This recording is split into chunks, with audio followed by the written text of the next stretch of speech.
Debates Patreon Project presents Reflections on my conversation with Dr. Jordan Peterson. Hey, so here we are at the end of April 2018, and a few weeks ago I was in Toronto and did a sit-down conversation, a sort of head-to-head with Dr. Jordan Peterson. We'd never met before this, and while I was familiar with some of the news stories about him, I wasn't all that familiar with him. I haven't read his books. And I thought that that would be a really good way to go into the conversation. Now, you can go watch this event. It's currently available as I make this recording at Pangburn Philosophy's Patreon channel. You can watch it and listen to it. It may be the case that the entire video is available for free to everyone. At a minimum, I hope to make the audio of this event available because I thoroughly enjoyed it and am pretty proud of what happened. Conversations in these matters can often be incredibly frustrating. This happens whether I'm in a debate with an apologist or whether I'm just sitting down having a discussion with someone who has views that are dramatically different from mine and language styles that seem to be confusing.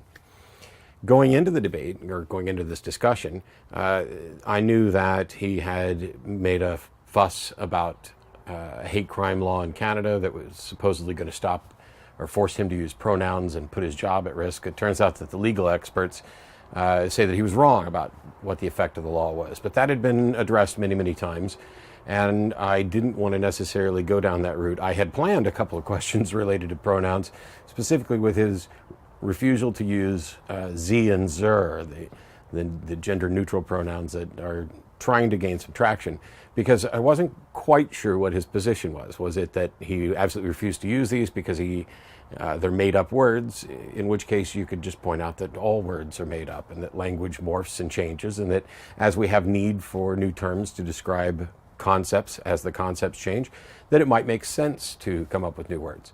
On the other hand, I fully agree with him. The government shouldn't be able to force you to use particular pronouns or language, etc., except that wasn't what the government was going to do. And so he got incredibly popular for something that wasn't even real. And I remember around the time this was happening, we were both at the Chan Center in Vancouver on the same night, and he was in a side room with, like a 75-person capacity, and I was out in the big room, and that dynamic completely flipped. So there were people who were saying, oh, why are you platforming Jordan Peterson? Well, he's incredibly popular.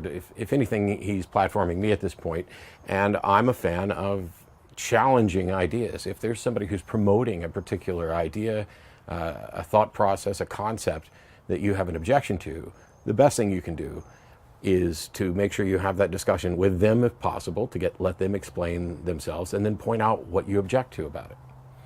So the short version of what happened is I walked out on stage, and I had seen the Channel 4 interview with Jordan Peterson, where the woman who was doing the interview clearly did not like him, clearly had an agenda. And during the conversation, he would say something, and then she would say, so what you're saying is, and this is essentially an attempt to strawman somebody.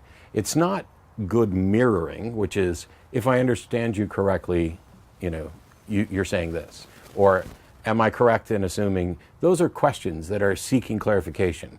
So what you're saying is quite often an attempt to strawman, if in fact you get it wrong.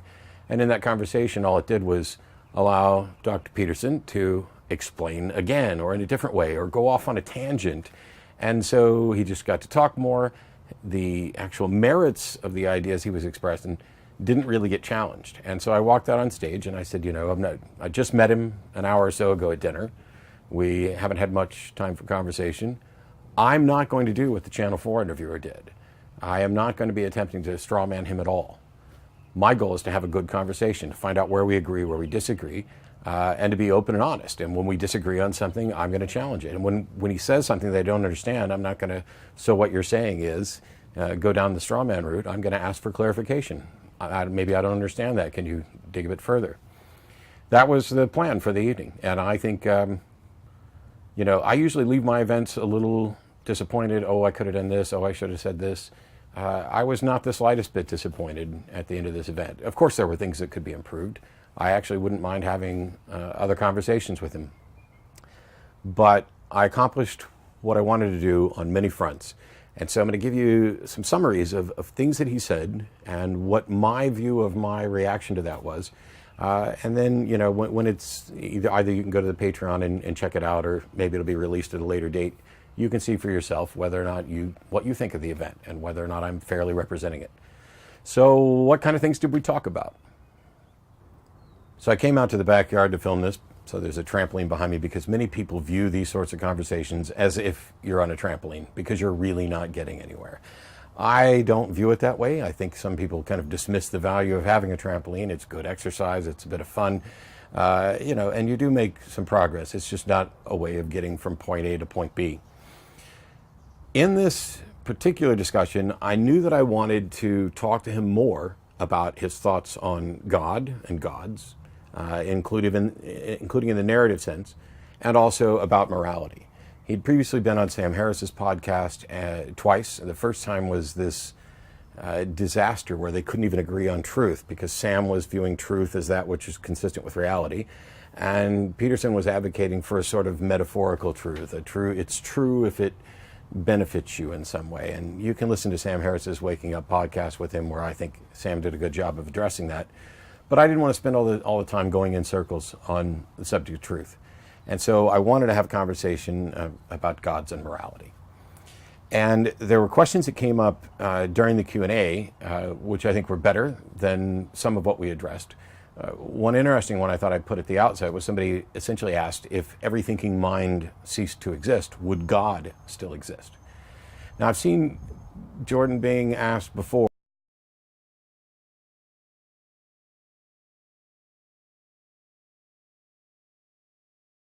situation when he's asked, it's a hemming and hawing, it's a dancing around, and that's a difficult thing to address, and it's made him difficult to be pinned down on these sorts of things, which is why I wanted to discuss them. And so when somebody asked, if they would have asked me when I was a Christian, if every thinking mind ceased to exist, would God still exist? The answer is yes. God's always existed. God's eternal. God is not contingent upon human minds.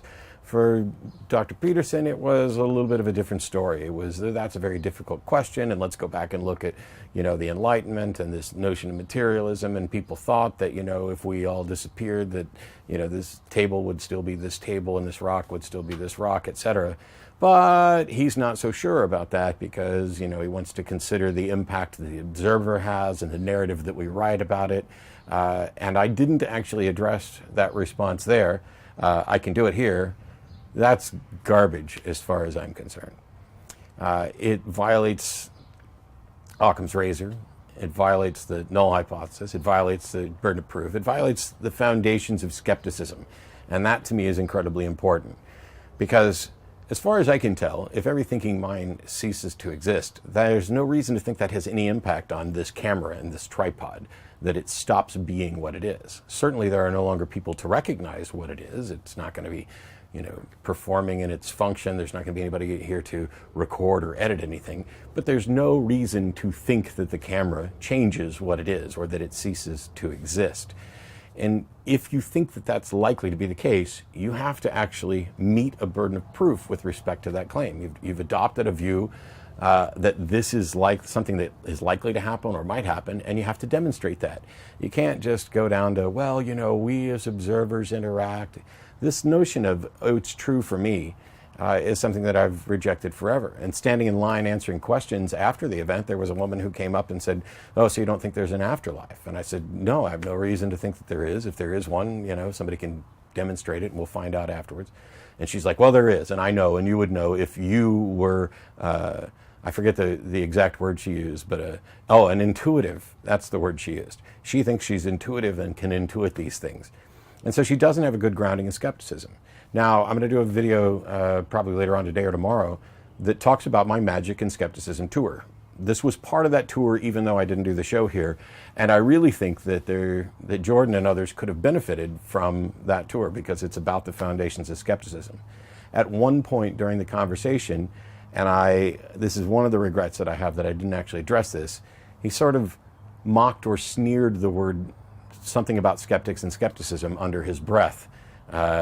And I really, really wish that I would have addressed that. It's probably the biggest regret of the evening because it ties in so well with the purpose of this broader tour to teach the basics of skepticism. And I think I didn't address it because I didn't want us to go back and forth on too many things. We were already talking about God and morality. But I think also a lot of people caught it. It was a very skeptics or skepticism or something like that, or this is what you get when you get skeptics involved. It was a sneering dismissal. And it's sad because when you consider most of the other things that he said, skepticism would really be something that is beneficial to him just as it is to everybody else. It's just that people think skepticism is something it's not. It's about attempting to confirm. It's about withholding belief until belief's warranted. So let's take a look at some of the claims that he made that I think could have benefited from a healthy dose of skepticism. So fairly early on in the conversation, he talked about mystical experiences, people who would take drugs and have mystical experiences. And the skeptic in me immediately wanted to point out, and did point out, that I'm happy to believe that people are having experiences that they call mystical, but that doesn't mean that they are mystical. In much the same way that if somebody says, I saw a ghost, it doesn't mean they saw a ghost. I'm happy to believe that they saw something that they are referring to as a ghost, as a disembodied spirit of a person. But the fact that they're using that language and making that claim isn't itself enough to confirm it. And so we had a back and forth. You talk about the consistency of these experiences. People take DMT or these other drugs and they induce a mystical or supernatural experience. And I had to keep saying that's the language that people use to describe them, perhaps because we don't have better language for it. And that may be the case that they are mystical or supernatural, but we need to actually demonstrate that. You don't just get high and say you've seen God and that's the end of it. He claimed that you couldn't quit smoking without having a mystical experience. Not that it was more likely or more probable, or you couldn't do it unless you'd had an experience that you kind of identified as mystical. He seemed to be going right down the road of you can't quit smoking unless you have a mystical experience. Now, I can't demonstrate that he's wrong, other than I quit smoking 10 or 11 years ago. I haven't had a cigarette in 10 or 11 years, didn't have any mystical experience.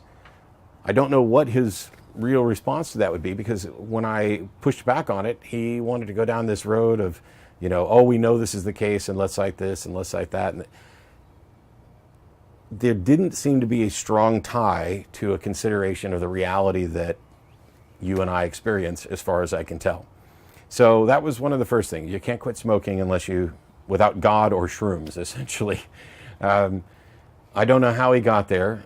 It seems to be one of these things of when you show that people have a particular type of experience and it can be life-changing, it's one thing to say that can be beneficial to them. I spent a good portion of the night talking about a number of things that I thought could be beneficial.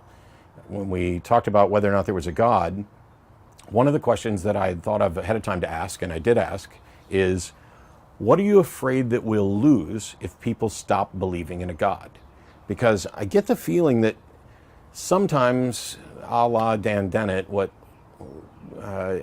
Peterson is doing is not so much believing in a God, but he's believing in belief. He's valuing the idea that if we believe these things, there's benefits. And as I said on that evening, I'm happy to acknowledge that you can inspire people, that you can educate people, that you can change people's lives and behaviors with compelling narratives. But that is independent of whether those narratives point to something that is true. I can get you to change your behavior through re-education, through recognition of empathy, through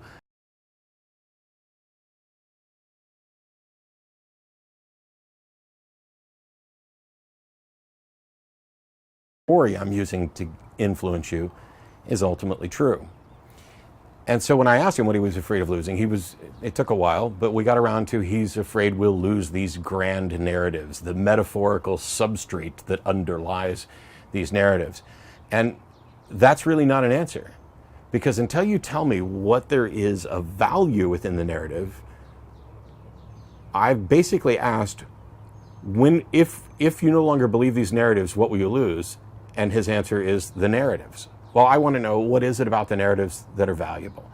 And also, why you think we're going to lose them?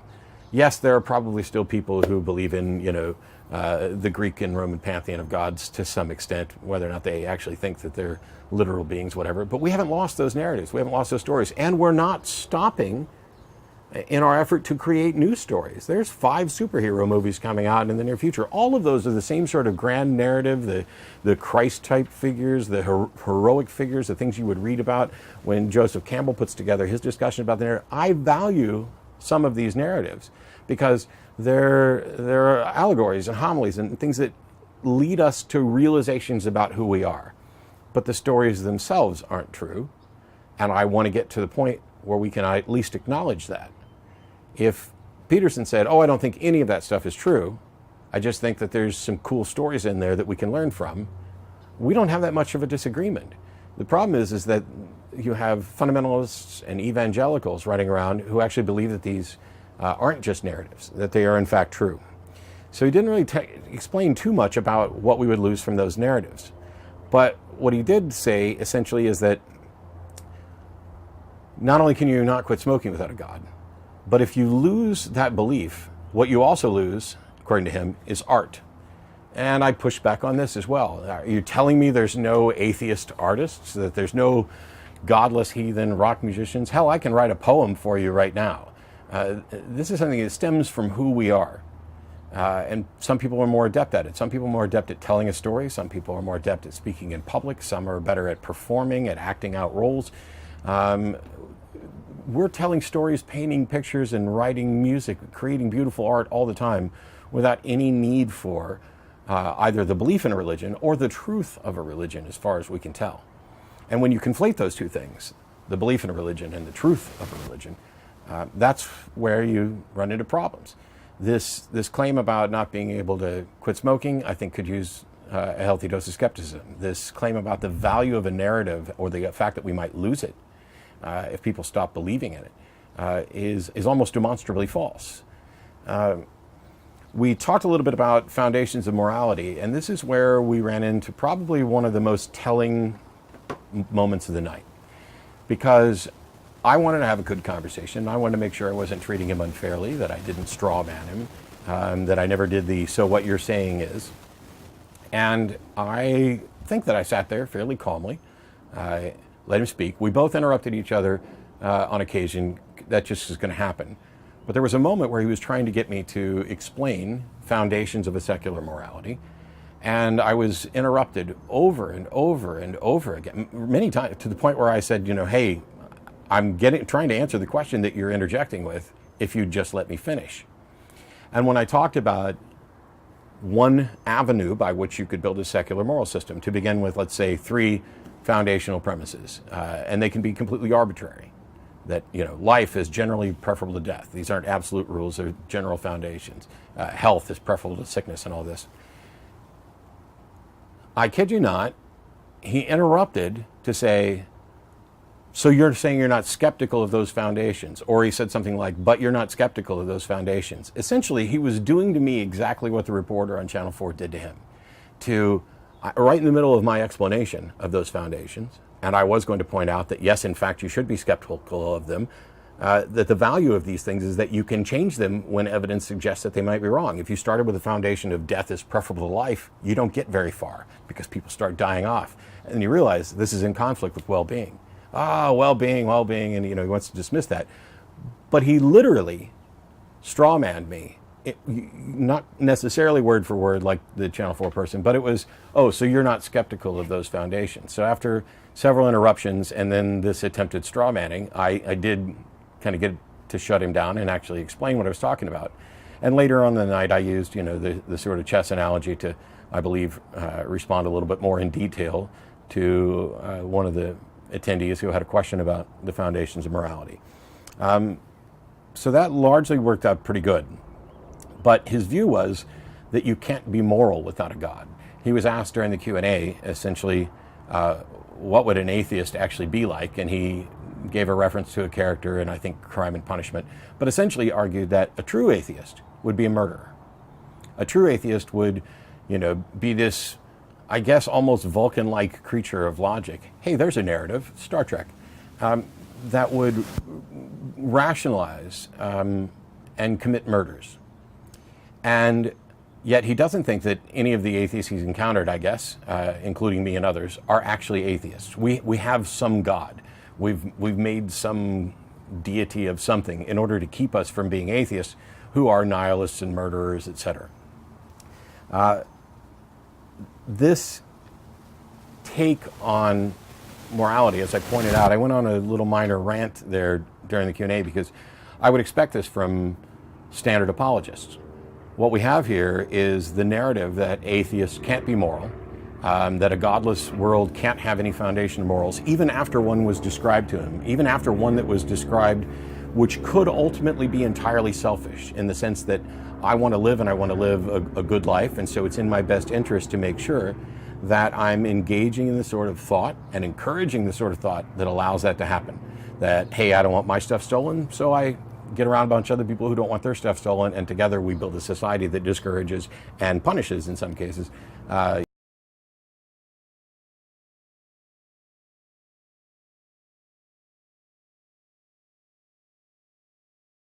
But he also doesn't believe you're an atheist. So not only has he failed all night long on everything related to skepticism, including sneering at skepticism in a derogatory sense, not only does he set aside reality-based information in favor of a metaphorical substrate and the significance of a narrative, but he also has bought into this idea that you can't be moral without a God. So a true atheist would just be immoral, would run around killing people.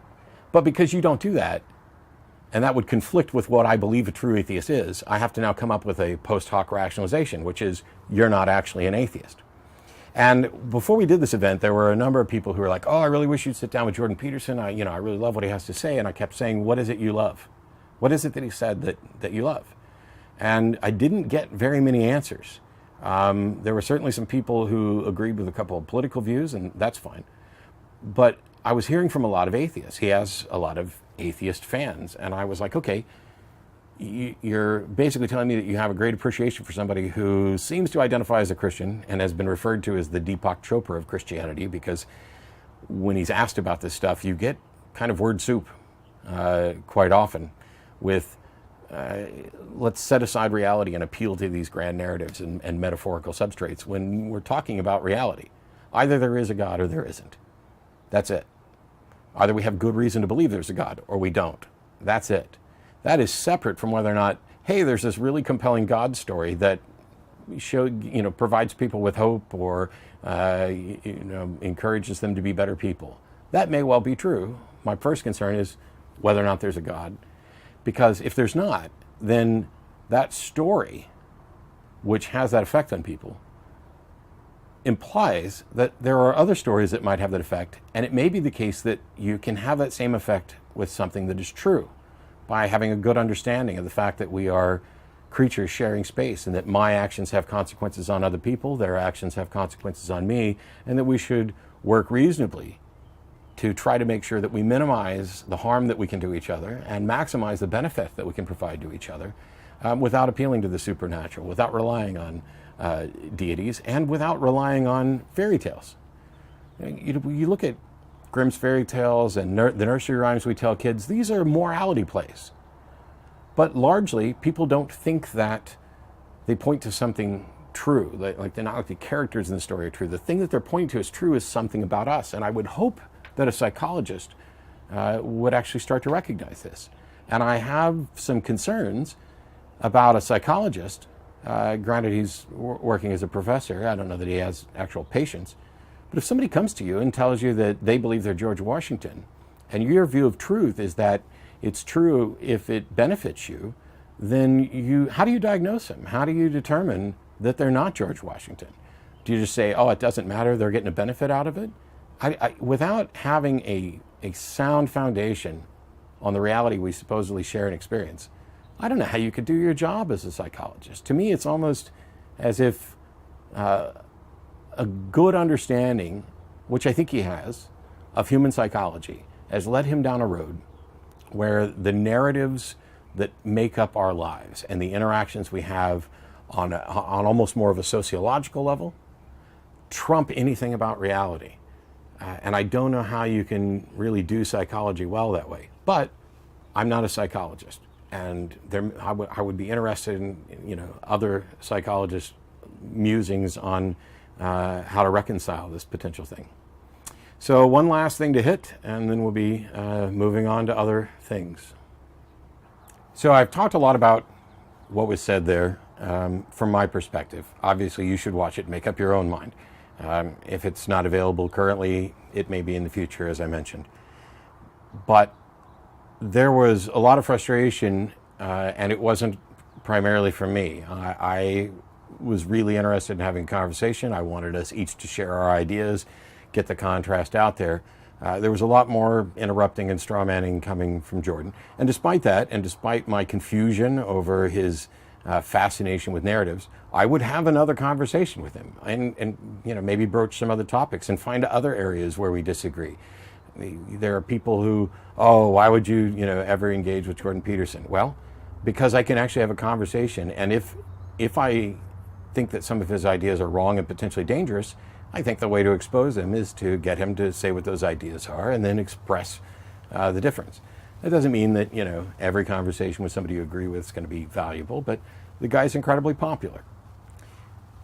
The notion, though, of not being able to quit smoking without some sort of mystical experience, this claim about drugs leading to mystical experiences, that's something I hear a lot. It's even something that I've spoken to Sam Harris about a little bit. I don't think that Sam comes anywhere near making the claim that people are having mystical experiences in the same sense that Jordan was. But sometimes we don't have better language to use to describe that, which is why I was trying to go down that route. But at the end of the night, I ended with a story which I'll relay here. And it won't be word for word, but it is a true story. And it's important. As I said earlier, I'm happy to believe that people have had experiences that they describe as mystical. I just don't think that we have evidence that those experiences are in fact mystical. I've taken hallucinogens. Once upon a time on LSD, I was sitting in a bathroom, staring at the door for the bathroom, and it was a wood grain door. And wood grain, for those of you who have had hallucinogenic experiences, really good for visual effects. And there was a spot on the door that was shaped a little bit like a strawberry. And as I stared at it, the strawberry gained a face, and it gained a big Superman S on its chest and a cape. And it smiled, and it started to move around, and then it flew off the door and did a lap around my head and smacked into the door, becoming wood frame again. A fairly short experience, but really cool, for that sort of trippy, hallucinogenic type experience. And at no point during that experience or after did I ever reach the conclusion that there's some other realm full of super strawberries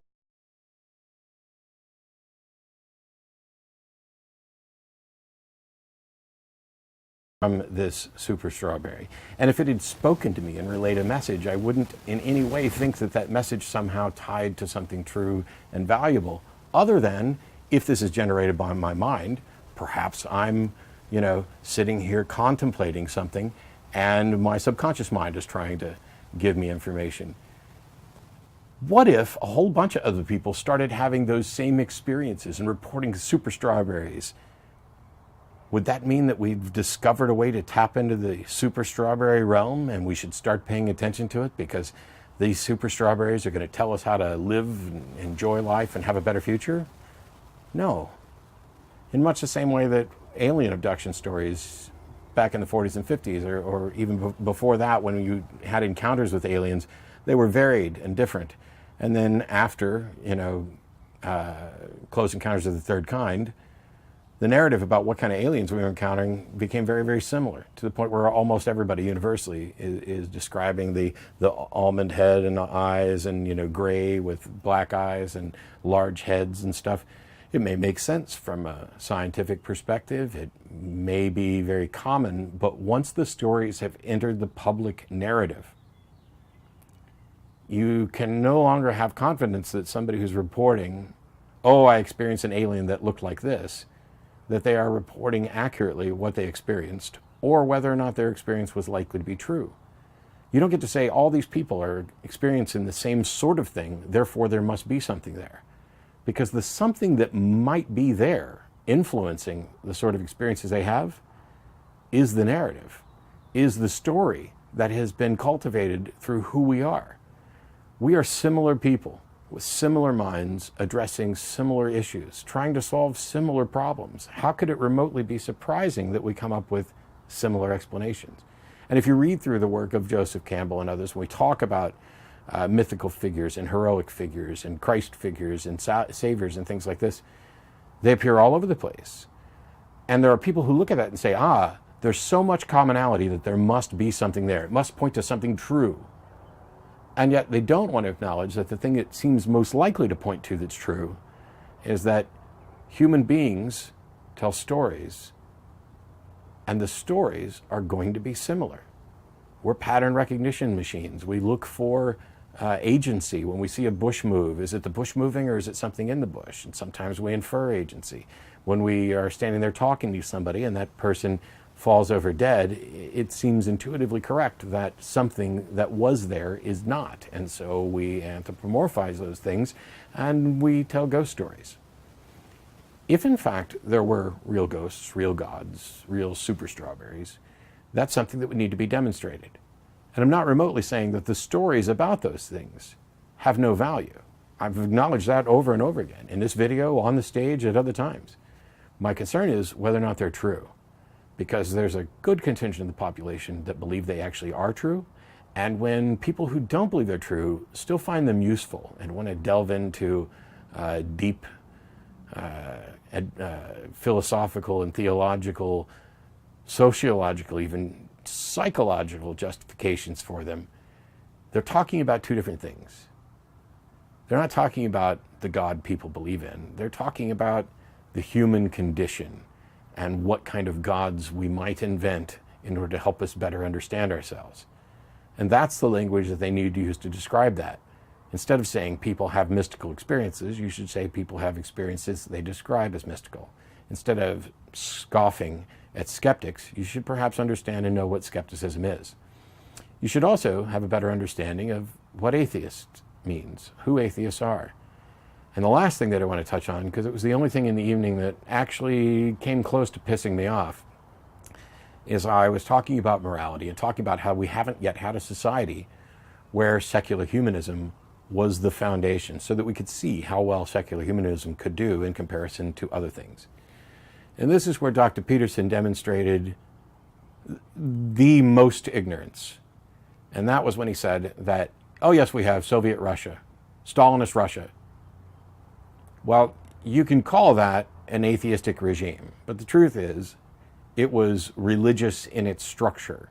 It was a state religion that banned, Christianity and other things like that, but the state was the power, and the man was the power, and the cult of personality. There's nothing about Soviet Russia that could fairly be considered as secular humanism.